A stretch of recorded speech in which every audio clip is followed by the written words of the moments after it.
Hey, I'm Guy. I'm John. It's our YouTube channel. We're glad you're here. Subscribe to it and give this video a like. Also, we have this little thing called a podcast down below in the description. Subscribe to that as well. Share it with your friends. I'd be surprised if Trey Lance is not the starting quarterback against the Texans. He's made one career start. He played another half against the Seattle Seahawks. And the question is all of this talk about him being better for the last month going to result in him being better on the field? What kind of game could he play from a number standpoint? And will it be better than what we've seen from him statistically so far this year, where he's been a 52% passer? In the game against Arizona, he was 15 of 29 for 192. Did not throw a touchdown, threw a pick. Also ran 16 times for over 5.5 yards per carry, 89 rushing yards. Against Seattle, he was similarly around 50%, 9 of 18, 157, 2 touchdowns, no picks. He rushed 7 times for 41 yards. Again, this time even better than the 5.6 yards per carry against Arizona. This was 5.9 yards per carry, although that game was first, I guess. I should have done them in reverse order. But anyway, so that's what he's been. What could he be in the game against the Texans, and what would we be looking for? Well, the 15 to 29, which is basically 50%, I remember, a lot of people were like, well, there's some drops. There were some drops. There were also some remarkable catches, if I remember as well. I just think the accuracy, like, does he look more accurate? And part of being more accurate when you're a younger player, are you just more comfortable, right? Because the more comfortable you are, can he, have some change up, right? Part of it was a lot of those balls felt like he was throwing 99-mile-an-hour heaters, and not every ball. And Herbert battles with this too. Like, not everything needs to be your hardest throw. It's easy, I think, sometimes, on a little wheel route or whatever. But what even about like an out route or a crossing route when the guy's not that far away from you? And to me, I'll just look immediately from just his poise. Does that lead to more natural throws? Like when we watched him, and again, it was a completely different universe playing Division I AA, but he was very comfortable playing. And part of the Arizona game, and I think we talked about this on the emergency podcast, at the time, they were the best team in the league. I mean, they were humming, they were kicking everyone's ass, and the defense was really good. I mean, it is good. They have really good players, right? Chandler Jones. They have several linebackers. They had Isaiah Simmons. That's one of the more physical collisions you'll see all season, right? The goal line of those two guys, given their size. We know how good Budda Baker is. Byron Murphy's a really good player. I'm sorry, did you say JJ? Was he hurt in that game? Did he get played hurt in that game? He might have gotten hurt in it, but he played in that. Was that the first time they played him? That was the first meeting. The second meeting was Colt McCoy. Oh, you're right. You see, he definitely played in that game because he was working McGlinchey. Because I remember hearing John Lynch talk about it a couple weeks later that, like, yeah, McGlinchey had a rough game. And so that, you're right. So they had their defensive line was humming. Brandon Ayuk was nowhere near what he is now. So aren't they? And obviously Debo's in the peak of his powers. And you alerted Kittle me didn't to play. this. Yeah, I'd forgotten about that because he had got hurt the previous week. So, you can't really complain about the weapons, right? A lot of teams in the league would sign up for the weapons they have. I think you just got to score. Wasn't the final score of that game 17-10? Can he lead just a couple touchdown drives? Whether he throws them, whether he runs them in, whether they hand it off, can they score points? I mean, that's ultimately the goal of this thing. And I don't think you can depend on your defense. Maybe even get a turnover, which they did in that game, remember? It could have been a huge turning point, and they couldn't turn it into any points. I would say 23-plus points you need to win the game. I don't think you just be in the teens and feel. If I told you right now they score 18 points, do you feel great about them winning the football game? No. The Texans are not the Cardinals on defense. The Texans won, though, last week with 10 starters out. 11 practice squad guys were activated, and they had a new kicker that they'd signed that week. But what happened against the Chargers was the Chargers looked bad. The Chargers committed 3 turnovers, including a pick six. And pick I think six was at the end of the game, kind of. Pick six was at the end of the game.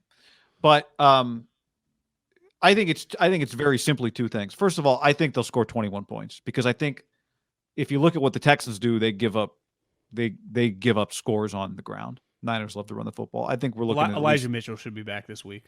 Elijah Mitchell, who played in that first game. One thing we didn't get a lot of back when Trey played the first time was Deebo Samuel as a running back. Although he did pitch the ball once to Deebo for a big gain, almost a touchdown. It looked like the classic Deebo play. It was like at the 25, he got down to the 2, running around left end, almost scored. And Trey actually, with Deebo in the backfield, had a big run that was negated by a penalty. I think we're looking at a much better game from Trey Lance. I think going back and watching that game today, he threw the ball downfield a lot. Some of it was on scramble. And I think it's interesting you bring up how hard he throws the ball. I think it's similar to Herbert in that it feels to me, watching Justin a lot and watching Trey again, that both of them throw their fastballs the hardest after they've extended plays. So it's not boom, boom, first read, throws it too hard, so much as it is gets out of the pocket and extends a play because they know the arm they have can make up for some of, for waiting a long time to throw the football. And then they really try to fire it in there. You're right. There were some great catches in that game. Ayuk only had 2, but he had one incredible catch by the sideline. Deebo had an incredible catch in that game. Mohamed Sanu, remember, had a drop on what would have been a big third down. I think it was like a 3rd and 15 or something. And that game started with to me, the Niners got down in that game because of 2 bad throws from Trey Lance. The interception on the first drive, which actually he did a great job getting out of the pocket. And then let's maybe not throw it to Travis Benjamin so much. And then on the play that you were talking about, where he got crunched at the goal line trying to run in after it was not a designed run on 4th down. Was that on 4th and 1? It was 4th and goal. Yeah. Yeah. The first down play you might remember on that drive was a quick pass to Deebo that was set up to maybe be a touchdown for Deebo. And Trey Lance, should have thrown it off Deebo's front right hip or maybe at his numbers and threw it down below his butt on the backside. He couldn't catch it. So that resulted in eventually a failed 4th down attempt and 3 points for Arizona. And they led 10-0. I think we're looking at a much improved Trey game against Houston. Okay. Partly because I don't think Houston's that good. Like, I know Davis Mills has become hot. I'm pro Davis Mills. I know they beat the Chargers. The Chargers are untrustworthy. Not that the Niners are exactly trustworthy. You retweeted that Davis Mills is going to be the best quarterback of this draft. Oh, yeah, that was a fun tweet. That was Will Blackman's tweet from April. It was an April tweet from Will Blackman that I retweeted. Okay. I thought it was – I wasn't saying necessarily that I agree, but just I was giving somebody some credit for being on Davis Mills early. That was from April. It made me laugh. Retweets are not necessarily endorsements. Neither are likes, John Lynch. In the words of John Lynch. I might make that as my Twitter bio. Yeah, I was thinking of changing it as well, but making it a quote, John Lynch. What do you think? We've been efforting to have him on the podcast. And he said to me about probably a month and a half ago he would come on. He just doesn't really do that much in season besides what he's contractually obligated to. That's why I've been I haven't taken any shots about his tweet on smart. Online. That's good. It's we're very understanding of social media and mistakes, I agreed with the I mean, I was pro. I agreed with the sentiment behind the tweet. I think we're looking at can you do the math for me? I think we're looking at like because I think part of this is about the attempts. They got down in the Arizona game. He threw 29 passes. They were playing from behind. I think we're looking at like a 16 of 20 for 25 game. Okay. Well, what's the percentage 65. on that? 65. That's more efficient. I think we're looking at a touchdown throwing. I think we're looking at, let's just take his 2 games over 5 yards a carry.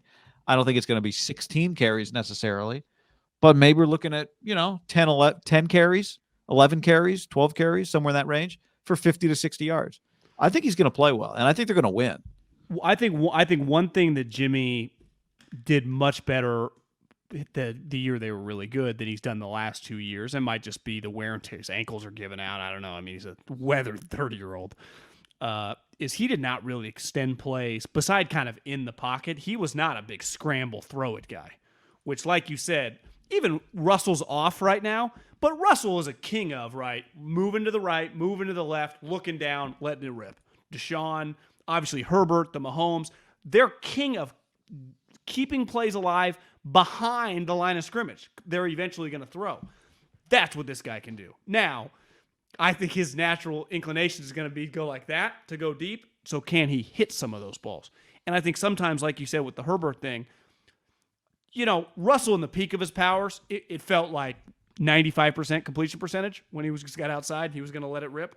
Deshaun Watson was really good at it. The completion percentage is really high for the Rodgers, really high. I mean, are you going to be confident every time he does that? Because part of it is like, I'm really talented. I got a huge howitzer. Let's let it rip. Like, hey, 19-11. Hey, 85. Head toward the end zone, baby. Hard that is where it's just intercept. Yeah, you get 30 plus yards down the field. Sometimes the ball floats on you. Sometimes you underthrow. Sometimes the wide receiver and you see it a lot. It just, you guys aren't like, one guy goes in, you think he's going out, or you think he's going right, he goes left. Remember the first game Odell Beckham played against the Niners, and Stafford's like, go, and all of a sudden he goes the wrong way, and the ball just keeps going. It was Tart or Ward to just hit him like this. Yeah, and I don't blame Trey, but I think that's going to be a balancing act. It's one thing next year, week 3, you got a lot of season left. Let's just work some things out. They can't really afford in like a 14 game second half, like a big pick, right? No, and I think ultimately you have to win. This game is like Tennessee in that sense. If you don't turn it over, there was the only way the Niners were going to lose the Titans game was to turn it over, and they did. That was the only way. Twice. One in the end zone, one in the baby zone, red area. So I think this is like that game. If you don't turn it over, and I also think Tennessee was a lesson in this. Executing Kyle Shanahan's offense, you don't win a Super Bowl just executing the offense, but you beat teams that you should beat just executing the offense, right? When you get into the Super Bowl, when you get into these big moments, the playoff games, the best teams, now it's also about Patrick Mahomes, the players making plays beyond the X's and O's. But to beat the Titans, that Titans team, it was just about executing the offense. To beat this Texans team, it's just about when the play gets drawn up that has Debo 8 yards out, ready to walk in, just hit him between the numbers. Hit him between the numbers. That plus not turning it over beats the Texans. So it really is, I think it's that simple this week. And so that's where it's like the fun of Trey versus that's not what you need this week necessarily. Doesn't mean he may not bring it. But this is where I think Ayuk being more in rhythm probably than he was then. Debo definitely. Kittle coming off a 2-catch game. I would imagine George Kittle's going to get more than 3 targets this week. So that helps a massive amount. And this guy's played football, and he's been practicing. He's been with the if sitting gets you anything, he's been doing a lot of good sitting since the last time he played. What about, I would imagine early on in the season, a guy that he got to rep a lot with, now he probably hasn't seen in the last month, would be Juwan Jennings. Could be a sneaky Juwan Jennings, like 5-6 target game, a little action. You have a rapport with him. Yeah, you saw him for a while, in practice until they stole him away from you. That's once true. A couple injuries happen. Yeah, just less Travis Benjamin, I'd say. Yeah, let's just leave Travis Benjamin on the sideline in street clothes. Because I think it's hard for Kyle. Like, he sees him, he's like, throw him in. It's like, Kyle, has this guy made a play in 5 years? Like, you have, 2 of the best players in the league. Just go 25 targets to 19 and 85. 0 targets to the other guy. We get a lot of DMs about the game last week. It's still like a kind of a hot topic. Every time I think it was 16 targets A.J. Brown got, they could have easily given him 25, and they would have won by more than 3. Like, the Niners benefited, and I don't know why coordinators do this. Like, we got to mix in a good outside zone here on 2nd and 5. No, you don't. Throw it to 11, because every time they drop back, it's like, oh my God. Luckily, A.J. Brown does not play for the Houston Texans, right? Yeah. That's right. Who do they have? Like Brandon Cooks? Well, Brandon Cooks didn't play last week. COVID protocols. If he's healthy, not a great matchup for the Niners guys, right? No, it's not. But again, like you're not going to win every game with a shutout. Like they didn't for all that A.J. Brown did. How many points did the Titans score? He had 1 touchdown. Now, one element that didn't he have like 6 first third downs, or you said 7? I mean, they were incredible on third down. Yeah, they were. But him specifically, I think 7 of his 11 catches were third downs. Wow. Texans been really good on third down the last 2 weeks against bad third down teams. Yeah, I have a hard time seeing Rex Burkhead get loose, but again, it's just me. Again, yeah.